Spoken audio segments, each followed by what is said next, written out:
Student, आज हम पढ़ रहे हैं natural vegetation and wild life. इस चैप्टर में हम वो चीज़ें पढ़ रहे हैं जो हमारे लिए लाइफ सपोर्ट सिस्टम हैं, जैसे वाटर, सोयल, उनका यूज क्या है और हम उन्हें बचाने की ज़रूरत क्या होगी। Natural vegetation and wild life वो किस तरह से हमारे लिए ज़रूरी है और वो कैसे ख़त्म हो रही है, उनको क्या क्या खतरे हैं, इसमें हम पढ़ेंगे। Some school children were visiting on the exhibition handicrafts। handicrafts वो चीज़ें होती हैं जो लोग हाथ से बनाते हैं, जैसे हाथ से बने हुए खिलौने हैं, इस तरह से। The article in the exhibition were collected from different part of the country, जो भारत के भिन्न भिन्न कोनों से आए हुए हैं।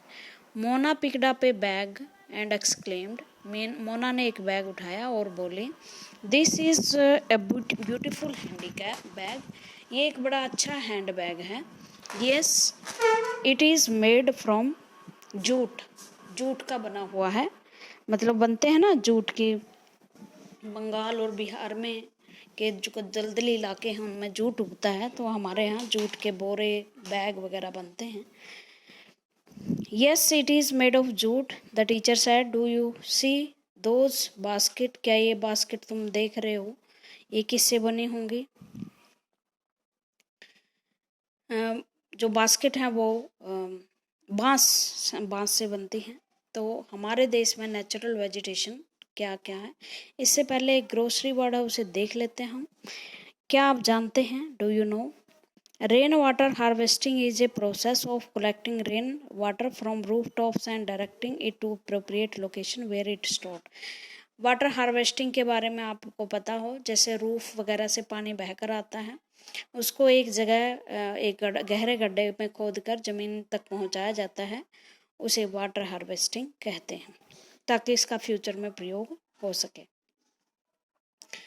तो और बहुत सारी चीज़ें वहाँ थी, जैसे do you see this basket, lamp, shade and chairs, those are made of canes and bamboos, ये कैन और बैम्बू से बनी हुई हैं।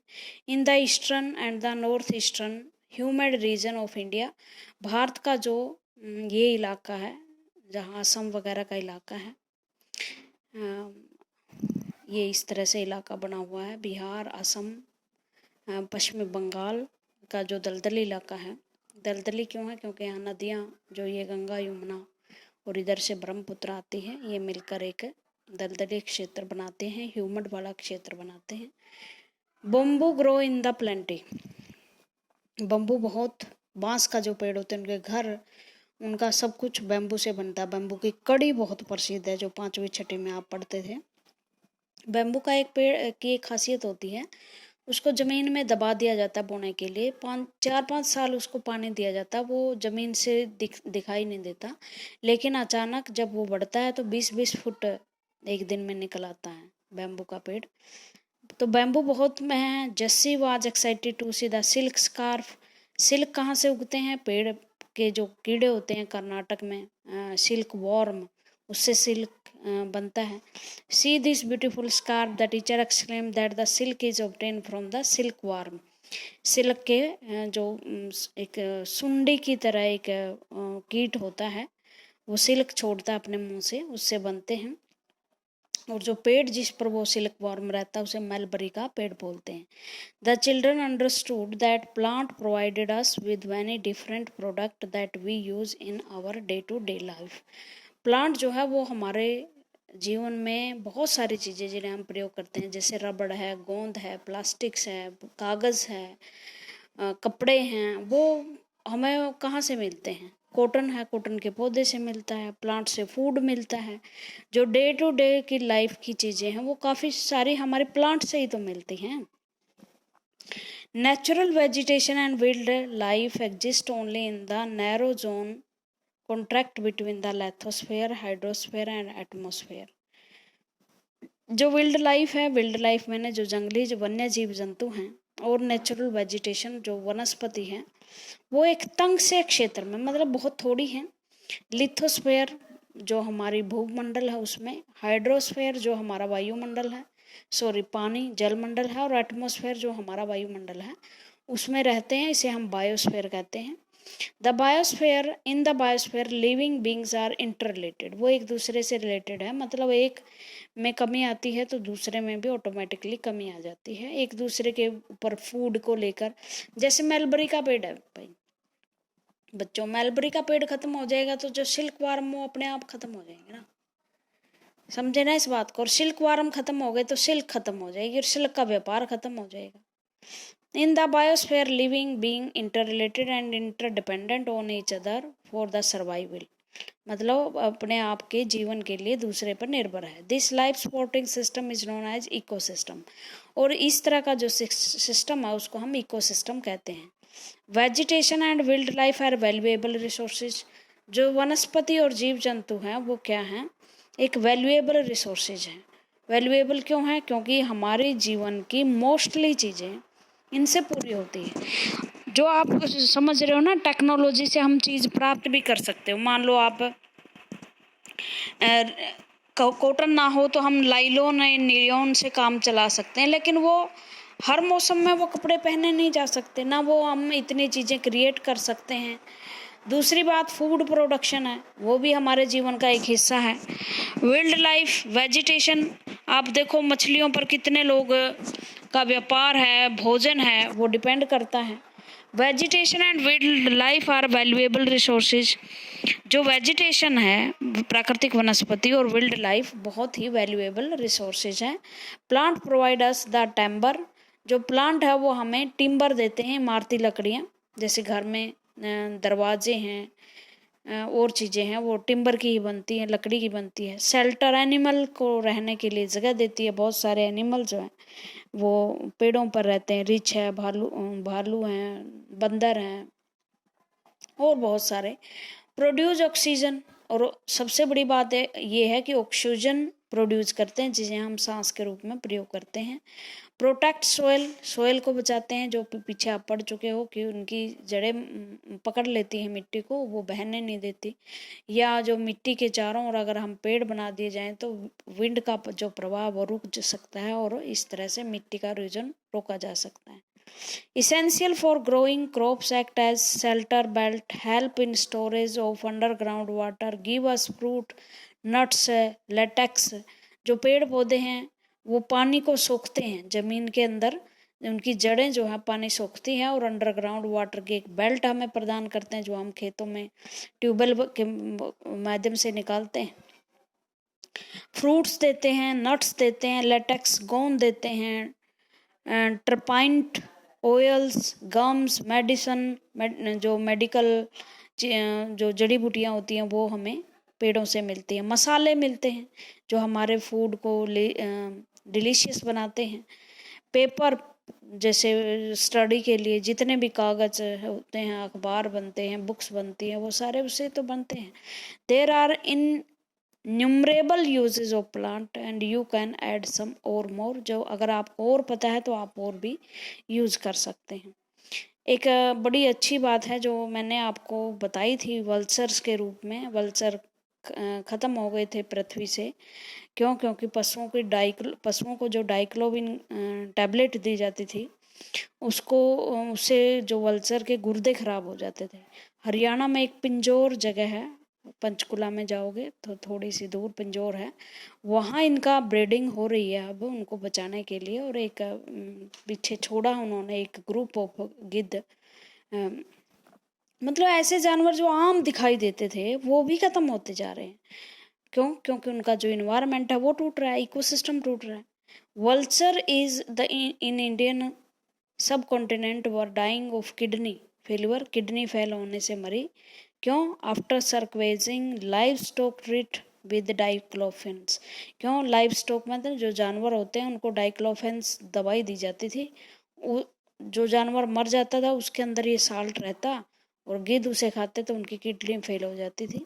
ए pain killer that is similar to aspirin और ibuprofen efforts are on the ban the drug, अब इस पर ड्रग पे है बैन लगा दिया लेकिन दी जाती है अब भी ये। Life stock use and breed culture in the capability, अब इनको दोबारा से इन जानवरों को, इन पक्षियों को दोबारा से पैदा करने की कोशिश की जा रही है, इनकी ब्रीडिंग की बढ़ोतरी करने की कोशिश की जा रही है। जैसे एक ब्रह्म कमल है, हिमालय पर्वत में तो हजारों इस तरह की जड़ी बूटियाँ थी। जैसे आपने रामायण में उदाहरण सुना है कि हनुमान वहाँ से जब मूर्छा में थे, नागपाश की मूर्छा में थे, जो ये लक्ष्मण, उसकी जीवन बचाने के लिए हनुमान जी वहाँ से जड़ी बूटियाँ लेकर आए थे। तो इस तरह से तुलसी है और जड़ी बूटियाँ हैं, हजारों तरह की जड़ी बूटियाँ हैं जो रेयर रोगों को भी ठीक कर सकती हैं, वो खत्म होते जा रहे हैं वो हरब। उसके बाद है wild life include animal, birds, insect as well as that aquatic life form. देखो विल्ड लाइफ में क्या क्या चीज़ें प्रयोग होती हैं, एनिमल्स, बर्ड्स, इंसेक्ट और एक्वेटिक फॉर्म, मतलब कीट पतंगे और जो मछलियाँ, ये सब विल्ड लाइफ में आती हैं। They provide us milk, meat, hide and wools. Insect are like bee provide us honey, help in pollination of the flowers and have an important role to play and decomposer in the ecosystem। देखो भाई, छोटे से छोटे कीट पतंगे का मैं आपको उदाहरण देती हूँ। मान लो आपने पपीते के पेड़ लगाए हुए हैं, ठीक है। पपीते के पेड़ में एक मादा होती है, एक नर होती है। जब तक इन पपीतों के पेड़ की पोलिनेशन नहीं होगी, मतलब इनके फूलों का कांटेक्ट नहीं होगा, जो मधुमक्खी करती है या इंसेक्ट करते हैं और तरह के पक्षी करते हैं, तब तक इनको फ्रूट नहीं लगेंगे। अब आप ध्यान दो कि अगर बीज मधुमक्खी किसी कारण से खत्म हो जाए तो जो आपकी फूल की खेती है वो तो पैदा ही नहीं होगी। जैसे सरसों वगैरह में पोलिनेशन की ज़रूरत होती है। तो इस तरह से इकोसिस्टम एक दूसरे पर निर्भर करता है। और डिकम्पोजर के बारे में मैंने कल भी बताया था शायद, जो आपके बैक्टीरियाज हैं या आपके जीवाणु हैं, वो इतने बड़े डिकम्पोजर हैं कि अगर ये एक दिन की हड़ताल भी चली जाए तो वर्ल्ड जो है वो गंदगी के ढेर में परिवर्तित हो जाएगा, गंद बढ़ जाएगा। जितने आपके गले सड़े फ्रूट, सब्जियां, उनके छिलके हैं, जानवर हैं, बर्ड हैं जो मर जाते हैं, उनको यही तो है डिकम्पोज करने वाले, दोबारा से जमीन बनाने वाले। ये इकोसिस्टम का एक वो है। मनुष्य तो क्या है, अपने आप को क्या इतरा रहा है, क्या घमंड कर रहा है। अगर ये छोटा सा बैक्टीरिया भी अगर काम ना करे तो आप गंदगी के ढेर में आपकी पृथ्वी चेंज हो जाएगी। The bird feed on insect. जो बर्ड हैं वो इंसेक्ट पे डिपेंड करते हैं, और इंसेक्ट जो है वो जो डिकम्पोजर बैक्टीरियाज वगैरह होते हैं उन पे डिपेंड करता है। Vulture due to the ability of feed on dead livestock. जो मर जाते हैं पशु वो वल्चर खाते हैं और इस तरह से आपकी जो इन्वायरमेंट है उसको क्लीन करने की में भूमिका अदा करते हैं। सो एनिमल, चाहे वो बिग हो चाहे स्मॉल हो, उनकी एक अपनी भूमिका है। नेचर ने इस जमीन पर कोई ऐसी चीज नहीं बनाई जिसकी वैल्यू ना हो भाई, ठीक है। लेकिन अब नेचर के हाथ से कंट्रोल मनुष्य के हाथ में आ गया, तो इस वजह से मनुष्य ने सारी चीज़ों की जो गड़बड़ है वो सारी चीज़ों की गड़बड़ कर दी है। जैसे आज एक स्टडी में पढ़ रही थी, जो 11 लाख साल पहले यहाँ पृथ्वी पर जीवन शुरू हुआ ग्रीन हाउस गैसेस के कारण, मतलब गर्मी बढ़ी तो खेती पैदा हुई। तब तक थोड़ी सी मात्रा में कार्बन डाइऑक्साइड थी, लेकिन इन 100 सालों में जब से मनुष्य ने टेक्निक का प्रयोग करना शुरू किया है, उद्योगों का प्रयोग करना, उद्योगों में कोयला और ये जलाना शुरू किया है, तो जो पार्टिकल है वायु में इतना बढ़ चुका है कि 11 लाख साल में भी नहीं बढ़ा, जो 100 सालों में बढ़ गया। और कभी इसी तरह से अगर ये कार्बन डाइऑक्साइड बढ़ती रही इन्वायरमेंट में और इसी तरह गर्मी बढ़ती रही, जैसे 2003 तक भारत में 5 दिन हुआ करते थे गर्मी के, एक्सट्रीम गर्मी का मतलब जहाँ जो दोनों दिन और रात का एवरेज मिलाकर टेम्परेचर 35 डिग्री सेल्सियस से ऊपर होता था। 2050 में ये दिन हो जाएंगे 15, और ये सदी खत्म होते होते ये दिन हो जाएंगे 42। 5 दिन की गर्मी हमारा जी निकाल देती है। तो आने वाली पीढ़ियां इसको कैसे सहन करेंगी? तो ये महामारी, ये बेमौसमी बरसात, फ्लड, ग्लेशियर्स का पिघलना, नेचर का डिस्टर्ब होना, ये इसी कारण तो है क्योंकि मनुष्य इनका गलत प्रयोग कर रहा है। The growth of vegetation depend primarily, और इसमें कोई बड़ी बात नहीं कि हम इसे बचा नहीं सकते, ये बहुत ही आसान काम है। प्रकृति को बचाने का एक ही तरीका है, प्रकृति के लिए आप कुछ ना करो, लेकिन प्रकृति को आप छेड़ो भी ना। ये 10 साल में 20 साल में अपने आप इतनी रिवाइव हो जाएगी कि जितनी आपने 100 सालों में इसको खराब किया है वो 10 साल में उतनी ही ठीक हो सकती है। लेकिन मनुष्य इसको ठीक ही नहीं होने देता ना, मनुष्य इसको बीमार करने में लगा हुआ है। इतने हजारों करोड़ रुपए इसको ठीक करने में अब सरकारें लगा रही हैं, लेकिन उसका कोई फायदा नहीं निकल रहा। The growth of the vegetation depend primarily on the temperature and moisture. The major vegetation type on the world are grouped as forest, grassland, scrub and tundras. आगे आप 10th 9th में पढ़ोगे कि कितनी तरह की वनस्पति हैं। वनस्पति में पेड़ पौधे, जंगल, घास के मैदान, जड़ी बूटियों के पौधे, और टुंड्रा मैंने जो बहुत ही ठंडे प्रदेश होते हैं वहाँ काई की तरह वनस्पति जम जाती है, उसे टुंड्रा वनस्पति कहते हैं। In area of heavy rainfall, जहाँ रेनफॉल बहुत ज़्यादा, huge tree many thrives. The forest are thus associated with area having abundant water supply. As the amount of moisture decrease, the size of tree and their density reduce. Forest-turned trees and grasses grow in the region of moderate rainfall, forming the grassland of the world. देखो बच्चों, जैसे जिस जहाँ का environment होता है वनस्पति वहाँ की वैसी ही होती है। अगर आपने 6th चैप्टर सही ढंग से पढ़ा हो, 6th की किताब ज्योग्राफी की सही ढंग से पढ़ी हो, तो उसमें आप पता लगा सकते हैं। देखो ये आपकी भूमध्य रेखा है 0 डिग्री सेल्सियस पर, और सीधे सूर्य की किरणें इन पे पड़ती है। 23 डिग्री पे कैंसर, ट्रॉपिक ऑफ कैंसर है, और 23 डिग्री साउथ में ये नॉर्थ है पृथ्वी का, ये साउथ है, ये वेस्ट है, और ये ईस्ट है।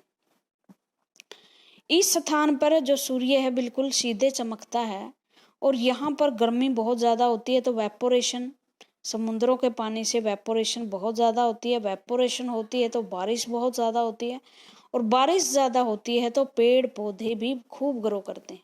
यहाँ इतने इतने गहरे वन हैं, एक दूसरे के की से हवा पानी लेने के लिए वो कंपटीशन करते हैं, और कंपटीशन में वो 200-200 मीटर के पेड़ हो जाते हैं। मतलब इतने गहरे जंगल हैं कि दिन में रात दिखाई देती है।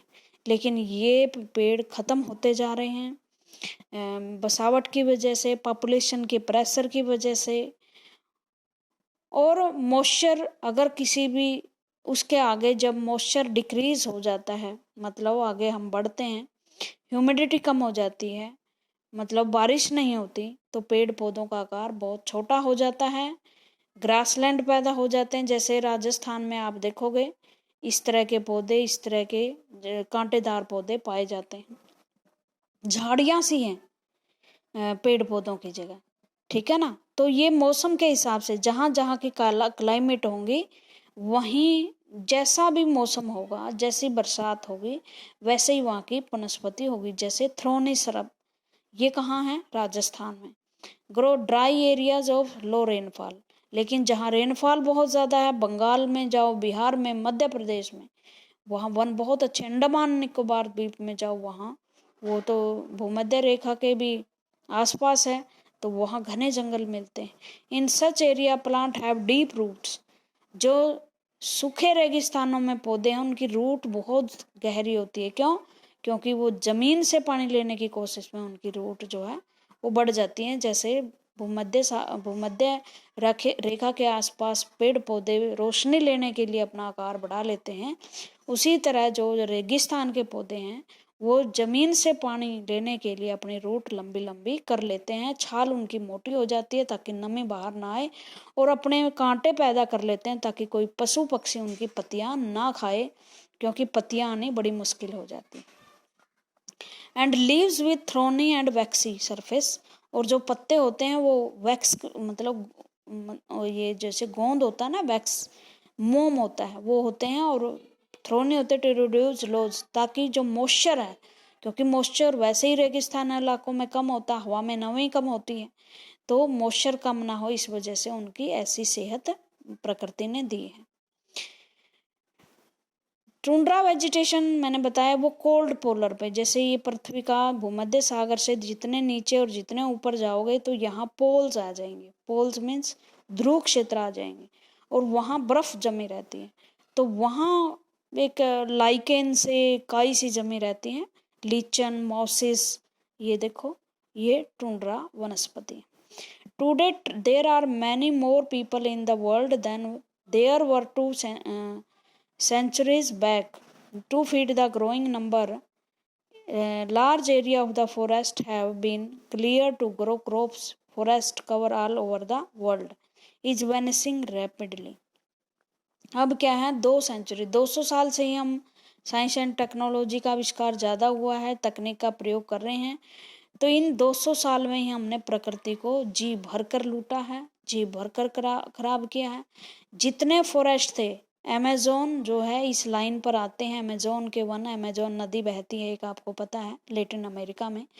वहाँ वन बहुत गहरे होते थे, इन्हें पृथ्वी का फेफड़ा कहा जाते थे, वो फेफड़े भी हमने खत्म कर दिए हैं।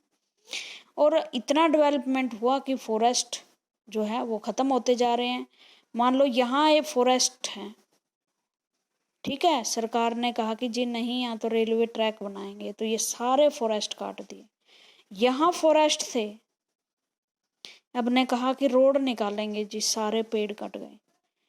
अच्छा, यहाँ फॉरेस्ट थे, यहाँ कहा कि नहीं जी नई कॉलोनियां बसाएंगे, पेड़ काट दिए।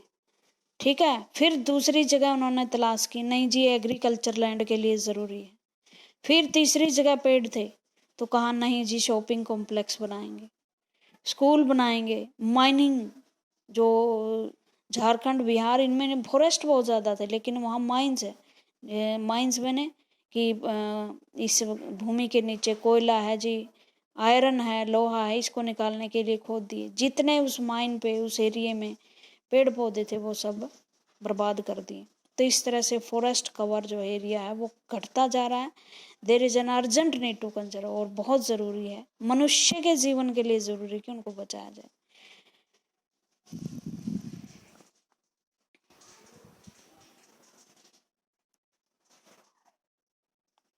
ठीक है, उसके बाद conservation of the natural vegetation and wild life, हम कैसे बचा सकते हैं विल्ड लाइफ को।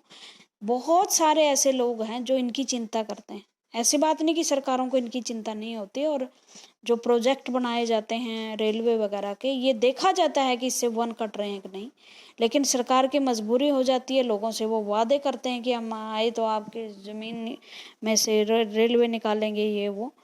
तो लेकिन बहुत सारे इन्वायरमेंट फ्रेंडली लोग होते हैं जो इनका विरोध करते हैं कि आप पेड़ मत काटिए, जो रेलवे लाइन जा रही है इतने पेड़ों का नाश करेगी आप, ये तो इसका विरोध चलता रहता है, कोर्ट केसेस होते रहते हैं। Conservation of the natural vegetation and wild life, forest are our wealth, plant give shelter to the animal and together they maintain the ecosystem. Forest हमारी एक ऐसी दौलत है जो प्लांट को, एनिमल्स को, जो एनिमल्स को, ह्यूमन बीइंग को और बचाए रखती है और इकोसिस्टम में मदद करते हैं।